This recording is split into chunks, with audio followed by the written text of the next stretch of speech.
नमस्कार, स्वागत है आप सबका आपके अपने मसाला किचन में। त्योहारों के टाइम हमें लगता है कुछ न कुछ मीठा बनाया जाए। मैसूर पाक हम आज बनाएंगे, लेकिन बहुत ही ट्रेडिशनल जो हलवाई लोग बनाते हैं वो हमें उसी तरीके से बनाने आना चाहिए। इसमें बिना कलर के कितनी उसमें भुनाई होनी चाहिए, कैसे हमें कितना अंदाजे से कितना पकाना चाहिए, ये सारी ट्रिक्स आप देखेंगे। और एक बार जब आप इसे पूरा फॉलो करेंगे तो आपका भी मैसूर पाक बहुत ही बढ़िया बनेगा। मैसूर पाक साउथ की बहुत ही फेमस डिश है और ये होती भी बहुत अच्छी है, काफ़ी दिनों तक चल सकती है क्योंकि इसमें हम खोया दूध कुछ भी यूज़ नहीं करते। 3 इंग्रेडिएंट्स यूज़ करते हैं, बेसन, चीनी और घी। आप घी यूज़ करें या वनस्पति यूज़ करें, साथ में हम थोड़ा रिफाइंड भी डालते हैं क्योंकि वो आराम से सॉफ्ट रहे और हमेशा टूट सके। तो इसका रेशो मैं आपको बताती हूँ, कुछ ट्रिक्स हैं जो आप जरूर फॉलो करें। सबसे पहले इस कप से मैंने बेसन को नाप लिया है। अगर ग्राम्स में देखेंगे तो 150 ग्राम के आसपास बेसन है। बेसन जो नॉर्मल घर में होता है वही लेंगे और इसे हम 2 बार छानेंगे। पहले एक बार छानेंगे, ये देखिए हमने बेसन को छान लिया है। 1/4 कप घी मैं इस बेसन के अंदर डाल रही हूँ। जो मैं देसी घी से कर रही हूँ वो आप वनस्पति घी ले सकते हैं। और इसे हमें हाथों से धीरे धीरे मिक्स करना है और वापस एक बार छानना है। ये देखिए बेसन ऐसे क्रम्बल टाइप हो गया है।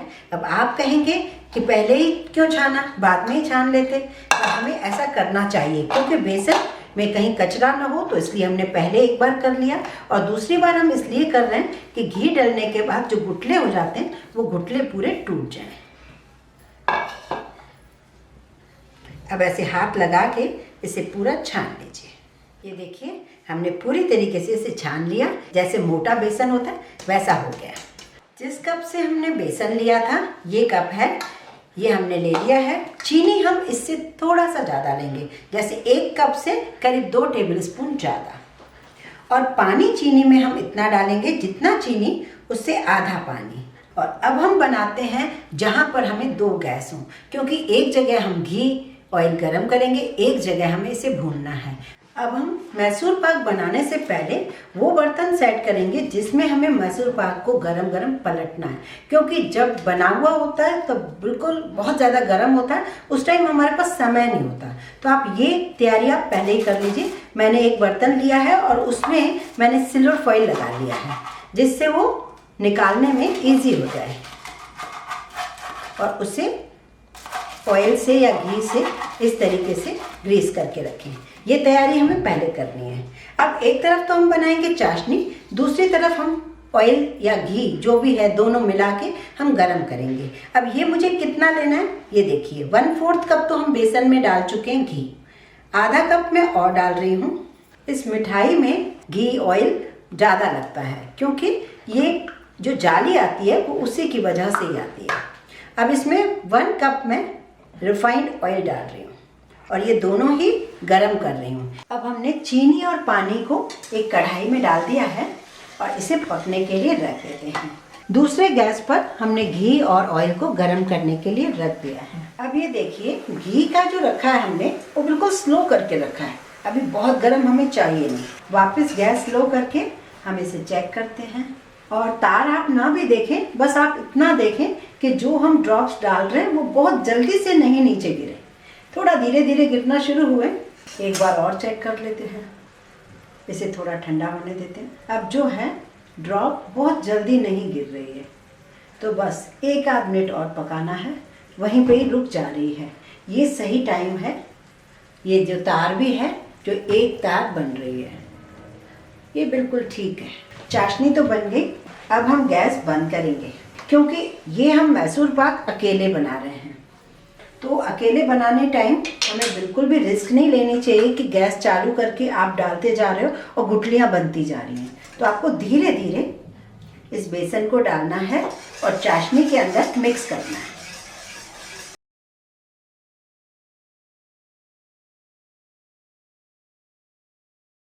कुछ चीज़ें बहुत ज़्यादा टिपिकल होती हैं, उन्हें बहुत ध्यान से बनाना होता है।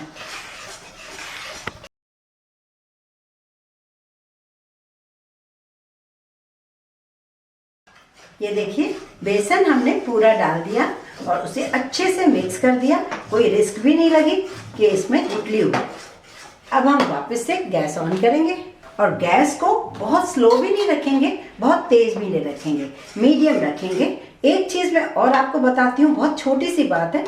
अब क्या होगा, धीरे धीरे इसमें पकेगा और उसके बाद जैसे जैसे हम घी डालने लगेंगे तो इसमें जालियाँ आएंगी। तो ये अगर हम अभी यूज़ करेंगे ना तो जाली हमारी टूट सकती है। तो अब कोई करछी ले सकते हैं हम।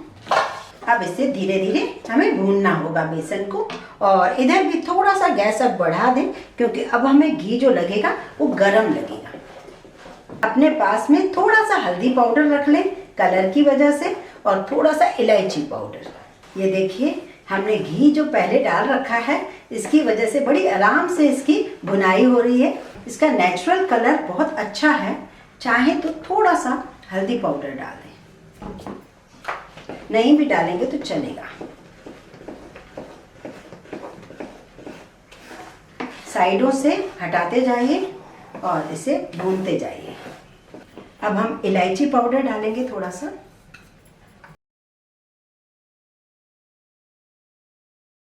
अब हम घी डालना शुरू कर रहे हैं। घी क्योंकि बहुत गर्म हो चुका है तो अब हम एक तो बड़ी करछी लेंगे, मतलब हैंडल उसका बड़ा होना चाहिए,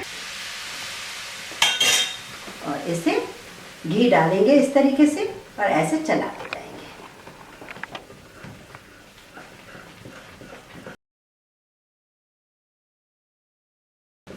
जब तक ये घी दिख रहा है हम तब तक घी दूसरा नहीं डालेंगे।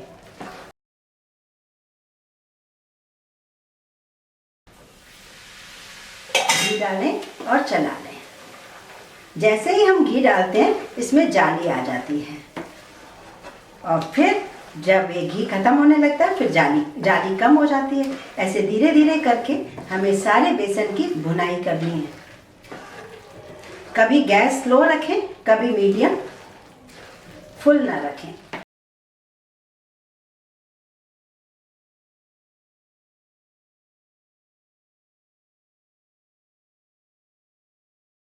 ये देखिए जैसे जैसे घी कम हो रहा है हम घी डाल रहे हैं।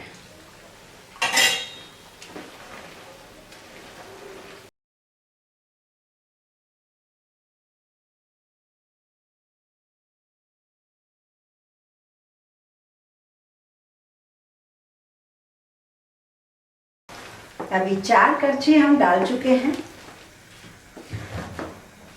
अभी एक बार और डालेंगे।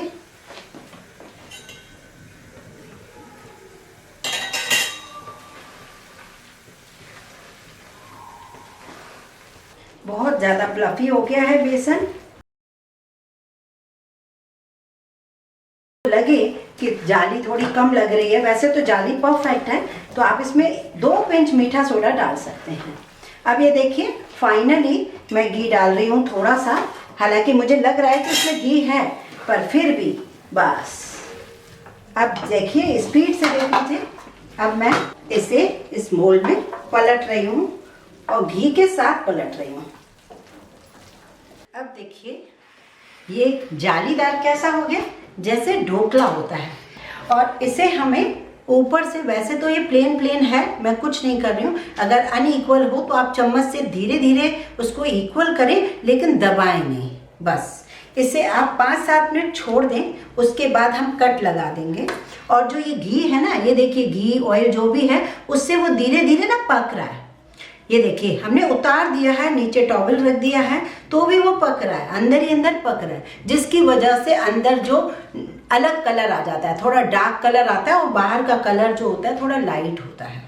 और घी हमारा बचा है तो वो आपको घी इतना ही रखना पड़ेगा, बल्कि इससे भी थोड़ा ज़्यादा रख सकते हैं, क्योंकि उस टाइम अगर हमारा घी कम पड़ गया, जाली नहीं बन पा रही, घी लग रहा है कम है, तो हम परेशान हो जाएंगे। तो घी ऑयल मिलाकर आप थोड़ा सा ज़्यादा क्वांटिटी में भी रखेंगे तो जो बचना होगा वो बच जाएगा।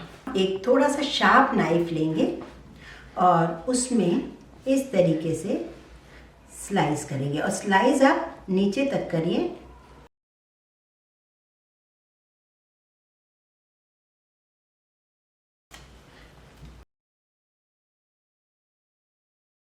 अब नीचे तो टॉवल है ऊपर से हम सिल्वर फॉइल रख देते हैं, उसके ऊपर हम प्लेट रख देते हैं। इसे कम से कम आधा घंटा लगेगा ठंडा होने में। देखिए आधा घंटा हो गया है, लेकिन अभी भी काफ़ी गर्म है, पर फिर भी हम इसे निकाल तो सकते हैं। अब जहाँ हमने कट लगाए थे उसी को ही वापस एक बार और कट कर देते हैं। ये देखिए बहुत ही बढ़िया जो नेचुरल कलर आया है। ना हमने बेकिंग पाउडर यूज़ किया, ना बेकिंग सोडा यूज़ किया, ना हमने कोई ईटेबल कलर यूज़ किया, बस सिर्फ हल्का सा हल्दी पाउडर डाला और ये इसका कलर जो है ना, देखिए अंदर अपने आप ही देखिए कितना बढ़िया ब्राउन सा कलर आया है। ये जो जाली आई है 2 शेड आना, बस मैसूर पाक की यही एक निशानी है। इससे हमें ये पता चलता है हमारी बेसन की भुनाई बहुत अच्छी हुई। और जाली हमने डाली तो जाली हमने नहीं डाली, जाली घी की वजह से डली है। तो जैसे जैसे आप घी डालते जाएंगे वैसे वैसे उसकी जाली आती जाएगी। इस मैसूर पाक को बनाने के लिए इस वीडियो को पूरा देखें और एक बार नहीं, कम से कम 1 से 2 बार देखें, तभी आप गैस पर बनाना शुरू करें। कई बार हमें लगता है बहुत जल्दी जल्दी हम बनाना शुरू करते हैं तो कौन सी बड़ी बात है, हम बना लेते हैं, लेकिन कुछ जो स्टेप होते हैं, जो ट्रिक्स होती हैं, वो आपको फॉलो करना बहुत ज़रूरी है। और कोई बड़ी चीज़ नहीं है, सिर्फ 3 इंग्रेडिएंट्स हमारे घर में होते ही हैं और इजीली बन जाएगा। आप वनस्पति से पूरे से बना सकते हैं, आप घी से बना सकते हैं, पूरे घी से, पूरे रिफाइंड से भी बन जाएगा, कोई इशू नहीं है। पर आधा आधा डालेंगे तो ज़्यादा बेटर रिजल्ट आता है। लीजिए तो तैयार है, हमने प्लेटिंग भी कर दी है और इतना मन खुश हो रहा है ना इसे देख के दिल खुश हो रही है कि ये हमने बनाया है। तो बस आप भी ऐसे ही खुश होएंगे ज़रूर जब आप इसे बनाएंगे। और इसे ज़रूर ट्राई कीजिए इस होली पर। इसको आप ज़्यादा से ज़्यादा शेयर कीजिए जिससे सभी लोग बना सकें। इस वीडियो को लाइक ज़रूर कीजिए यदि आपको पसंद आए और इस चैनल को सब्सक्राइब ज़रूर करें।